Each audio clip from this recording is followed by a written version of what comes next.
My go-to person whenever I have a question about trends in church communication and marketing is my friend Justin Dean. Justin was the director of communication at Mars Hills Church in Seattle, Washington, and then he brought his talents to Atlanta, where he shares some great resources for churches, including Sunday U, That Church Conference, and Courageous Storytellers. In today's quick chat, we will ask Justin to share any ideas or trends he is seeing for churches as they adapt to an online culture. Justin's a great resource for church communicators, pastors, church leaders, for a lot of different topics around how do we connect with people and connect people with the gospel. So Justin, as we are continuing to move closer to being able to gather as the church again, I still think there's a lot of a lot more online church that we're going to go through. But a lot of churches over the last couple of months have started learning new muscles. They've started exercising new muscles. Yeah. Being online with worship, trying to connect with people online. So as we continue and start to emerge, and I call it the fog, as we emerge from the fog, what are some of the things that churches are going to need to either continue or to improve on as we continue connecting with people in online platforms? Yeah. I mean, I think in general, what we've learned through this time, and we're still kind of learning and figuring out for sure, but it's, doing church online is much more than just live streaming our services. Like that's one thing we can do. I don't even think it's even an important thing that we could do because there's so many live streams out there. But churches that have been experimenting and getting creative with this are realizing, hey, we can actually do, different content throughout the week that's helpful for people, that actually connects us to them, even though we can't physically meet. It helps build relationships and create disciples. Doing small groups, through Zoom and stuff, I think is awesome. And I think the more that we can continue doing digital ministry in that way, we're going to see a lot of success with that. Even as we open back up, I hope that churches don't just go back to normal. They may still stream their services, but they're focusing on, bringing people to the building. And I think that's that's a bad move. I think you're discounting all of the stuff that we've seen over the last few months. And frankly, that the world has seen over the last few months. The world has finally seen, hey, the church has nothing to do with a building. We've seen churches continue to do ministry without a building for months and months and months. And so for us to get rid of that once we open up our buildings again would be really, really disheartening. Yeah, I think that's been the biggest lesson is we've talked about the church not being a building my entire life, Yeah. but never really had been put to that test until Right. 2020. Yeah. Which is kind of ironic. The church gets clear vision in 2020, but I will pass on that prophecy. But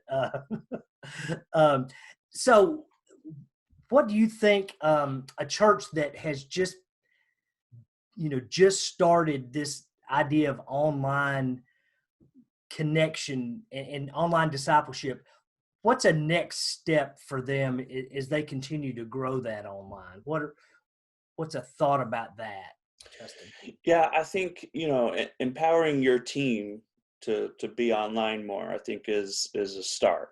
Like even now we're seeing churches, it's all about just everyone help put together a great Sunday live stream. And I think as we move back into our buildings opening up and, you're still streaming your service, empower those people who maybe learned some new skills over the last few months to be able to put out more content online, either from themselves or from the lead pastor or, whatever it is you want to do. But, for one, you can take that sermon and chop that up into clips and things like that online.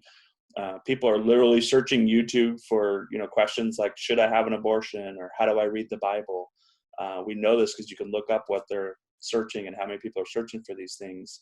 And churches are putting their sermon content on YouTube, but they're not really putting out content that's directly answering these questions. And so, pulling a segment out of your sermon that might answer that and creating its own video for that, or purposely creating videos that are answering questions like that, or daily devotions that might touch on, some of those subjects. I think that that's content that would be incredibly helpful for the world, and it brings people back into your church. And I think that that's a key to anything we put out online, is to have those next steps in place. I mean, every little video should say at the end, here's another video that answers another question, or here's one of our sermons from Sunday if you're interested in that. And then that should, capture their email or their phone number somehow, so you can follow up with them and invite them to church. Whatever your process is, it's just like your process on a Sunday. If someone walks into your church for the first time, hopefully you have a process of like, okay, how do we capture their Connect card info? How do we encourage them to, continue to attend? How do we encourage them to start serving and start giving and become a member and become a leader? There's that path you follow. I think that path, we should have a plan for that online as well.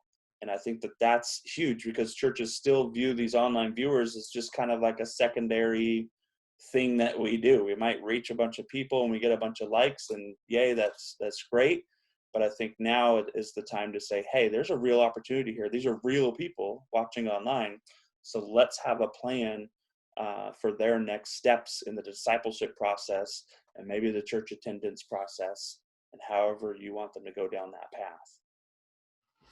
So creating that digital discipleship path that doesn't necessarily have an immediate goal of getting them to attend a live service. I mean, obviously, we can't attend a live service now anyway, but some of these people watching, they may not even be local to you, and I think that's, some people see that as a disadvantage to going online. They're like, look, we put our content out online, and now we're reaching people in 5 states away. Why does that matter to us? And I think if we can see the bigger picture. For one, you're able to reach the nations through content online. That's one of our commandments as well.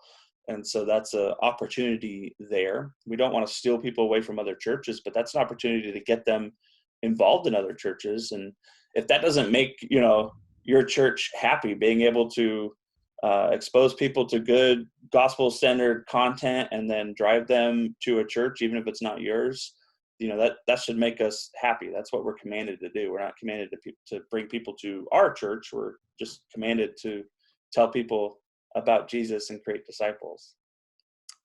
That I love that idea, because that's, I think that should be a goal of churches, is how can I partner with other churches to bring people to the gospel. It's not, we're not in this as solopreneurs trying to share the gospel. It's a team effort. It's going to take all the churches everywhere.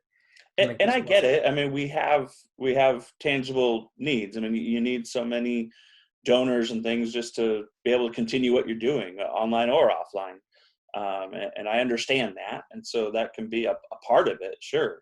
There should definitely be a plan. Hey, if they're local, then so here's the plan for someone to reach out to them and get to know them, and eventually invite them into our building for a church service so we can really get to know them. And it's just having that plan and realizing that online they might take two different paths depending on where they are and who they are.